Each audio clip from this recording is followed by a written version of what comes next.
भारत के युवा अंतरिक्ष यात्री शुभांशु शुक्ला ने इतिहास रच दिया है।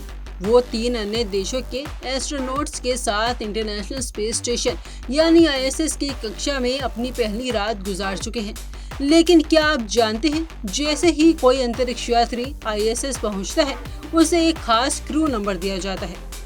आखिर ये नंबर होता क्या है और क्यों दिया जाता है ये नंबर? क्या इससे पहले कल्पना चावला और सुनीता विलियम्स को भी ऐसे नंबर दिए गए थे? चलिए आपको बताते हैं। ISS यानी इंटरनेशनल स्पेस स्टेशन एक ऐसा प्लेटफॉर्म जहां पर दुनिया भर के अंतरिक्ष यात्री एक साथ रहते हैं, काम करते हैं, रिसर्च करते हैं। ISS पर हर एस्ट्रोनॉट को दिया जाता है एक क्रू ID नंबर और एक क्रू पोजीशन नंबर। अब आप सोचेंगे कि जब नाम से बुलाया जाता है तो फिर नंबर की क्यों जरूरत है? ये नंबर सिर्फ पहचान के लिए नहीं, बल्कि सिस्टम लॉगिंग, सिक्योरिटी और मिशन मैनेजमेंट के लिए बेहद जरूरी होते हैं। मिसाल के तौर पर, जब कोई अंतरिक्ष यात्री मेडिकल टेस्ट करता है, स्पेस वॉक करता है या फिर कोई साइंटिफिक एक्सपेरिमेंट करता है, तो उसे सिस्टम में अपने ID नंबर से लॉगिन करना होता है। और जब बात आती है स्पेस वॉक यानी एक्स्ट्रा वेक्यूलर एक्टिविटी EVA की, तो वहाँ स्पेस सूट पर चेहरा नहीं दिखता। ऐसे में मिशन कंट्रोल से लेकर साथ ही अंतरिक्ष यात्री तक सभी उन्हें EVA1, EVA2 जैसे कोड से ही पहचानते हैं।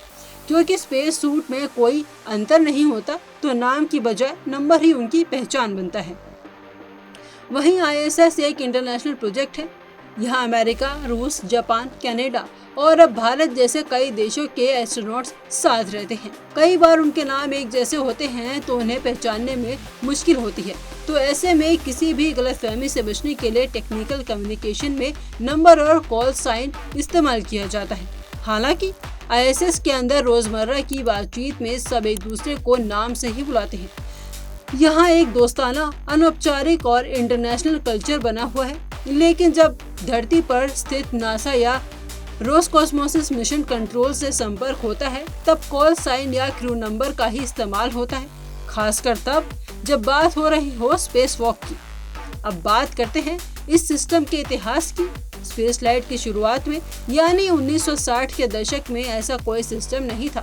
एस्ट्रोनॉट्स को उनके नाम या मिशन कॉल साइन से ही पुकारा जाता था।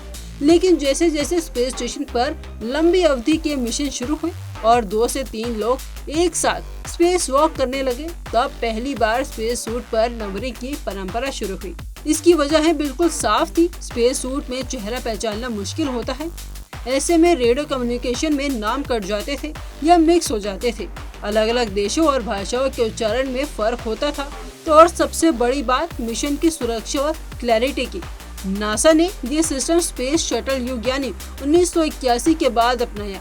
तब EVA पर जाने वालों को EVA1, EVA2 जैसे नंबर दिए जाते थे। जब 1998 में इंटरनेशनल स्पेस स्टेशन बना, तब से ये नियम बना कि हर स्पेस वॉक या क्रिटिकल एक्टिविटी में नंबर से ही पहचान होगी। अब बात करते हैं हमारे पहले अंतरिक्ष यात्री राकेश शर्मा की। 1994 में जब वो सोयूज़ T11 मिशन के अंतरिक्ष में गए थे, तब उन्हें कोई खास क्रू नंबर नहीं मिला था। तब सिस्टम अलग था, उन्हें मिशन कॉल साइन जुपिटर से ही पहचाना जाता था। ऐसे ही कल्पना चावला भारत की पहली महिला अंतरिक्ष यात्री थी। उन्हें STS-87 मिशन नंबर मिला था, लेकिन चूंकि उन्होंने कोई स्पेस वॉक नहीं किया, उन्हें EVA नंबर नहीं दिया गया। वहीं सुनीता विलियम्स, जिन्होंने 4 बार स्पेस वॉक किया, उन्हें हर EVA में नंबर दिया गया, जैसे EVA1, EVA2 और इसी तरह के आगे भी। अब शुभांशु शुक्ला की बारी है। जैसे ही वो ISS पहुंचे, उन्हें भी एक खास क्रू ID नंबर और संभवत EVA पोजीशन नंबर दिया गया है, जो उनकी पहचान बनेगा ISS पर हर क्रिटिकल मोमेंट में। तो अगली बार जब आप कोई स्पेस वॉक लाइव देखें और सुना जाए EVA1 proceed to air lock, तो समझ जाइए वो इंसान कौन है और क्यों उसका नाम नहीं नंबर लिया जा रहा है।